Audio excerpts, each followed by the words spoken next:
Ambasade ya Leta Zunze Ubumwe za Amerika muri Tanzania yashyize hanze itangazo risaba abaturage bayo bari muri Tanzania kwigengesera kuko tariki ya 9 Ukuboza 2025 iki gihugu gishobora kwibasirwa n'imyigaragambyo ikomeye.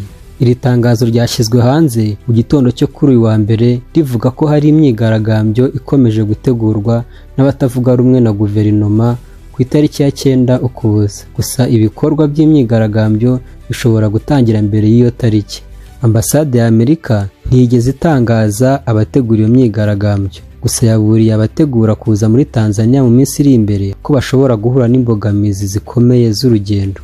Izi mbogamizi harimo gushyirwa muri guma mu rugo, gukuraho interineti, gushyiraho za bariyeri ku mihanda no guhagarika ingendo zambukiranya amazi zerekeza cyangwa se ziva muri Zanzibar.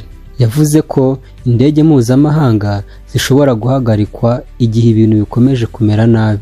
Yakomeje isaba abanyamerika bari muri Tanzania kwirinda kujya ahantu hari abantu benshi, kubika amazi menshi, ibiribwa, imiti ndetse n'ibikomoka kuri peteroli bihagije, ndetse anabasaba nuko bakomeza kubahiriza amabwiriza ya leta y'igihugu. Ambasade ivuga ko mu gihe imvururu zigikomeje, ubushobozi bwabo bwo gutabara cyangwa gufasha abanyamerika bari mu kaga bushobora kuba buke cyane.